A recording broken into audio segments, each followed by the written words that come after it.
Kalau diibaratkan suatu keluarga, ya, satu keluarga Indonesia ini bisa dikatakan kaya ya, sumber daya alamnya banyak, dari lautnya, dari tambangnya, dari gunung-gunungnya, sawahnya, dan lain sebagainya ya. Sebenarnya Indonesia itu kaya raya, cuma rakyatnya miskin.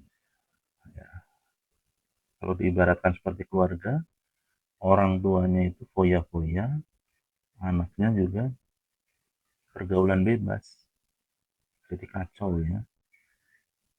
Jadi kalau orang tuanya disiplin ya dalam pengelolaan keuangan, amanah, mana yang prioritas utama, mana yang tidak penting, dia bisa membedakan itu. Insya Allah Indonesia akan makmur rakyatnya ya, nggak seperti sekarang pemerintahannya foya-foya ya, membeli barang-barang mewah buat apa? Kalau sesuai fungsinya, mobil sesuai fungsinya, rumah sesuai fungsinya, makan sesuai kebutuhannya, yang penting tercukupi kebutuhan protein. Insya Allah aman aja Indonesia itu. Tapi yang terjadi sekarang ini kan belanja aja harus keluar negeri, pakai baju, pakai tas, pakai sepatu yang bermerek semua, serba mahal ya. Kemudian pajaknya mencekik masyarakat ya. Padahal dari kekayaan alam itu masyarakat malah bisa dapat uang, bukan malah bayarin pemerintah. Konyolnya di situ, karena ketidaktransparansi dalam pengelolaan keuangan negara. Terima berapa untuk bayar berapa, ya, antara debit dan kredit itu harus jelas. Namanya juga keluarga ya.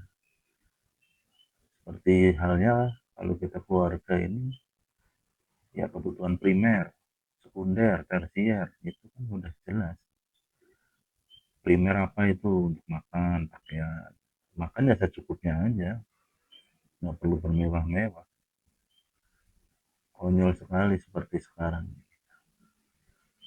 Padahal negara paling kaya di dunia, di Indonesia itu apa yang nggak ada. Dari emasnya, dari nikelnya, kelapa sawitnya, lautnya. Rakyatnya itu aturan nggak perlu kelaparan dan nggak perlu bayar pajak sebetulnya. Karena hasil dari kekayaan alam itu sudah mencukupi untuk operasional suatu negara sebetulnya.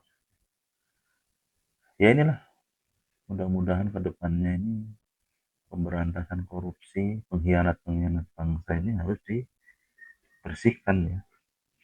Kalau nggak dibersihkan ya wis, tunggu aja, tinggal keruntuhannya aja. Ya karena pengelolaan keuangannya yang semrawut, akhirnya negara rugi dan rugi terus, rakyat dicekik oleh pajak, sementara rakyat sendiri banyak yang menganggur. Nah, itu kan terjadi ledakan, ya ledakan pemberontakan bisa-bisa. Ya jangan sampailah Indonesia malah jadi pecah belah ya, karena oknum-oknum yang tidak bertanggung jawab. Ya harusnya yang dibersihkan ya oknum-oknumnya. Kalau masyarakatnya sebetulnya menginginkan kedamaian, tidak semrawut seperti sekarang.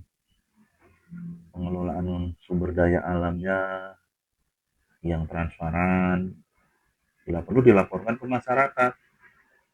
Hasil tambang emas sekian, hasil kelapa sawit sekian, untuk bayar TPR, untuk bayar pegawai negeri sekian, untuk bayar tentara sekian.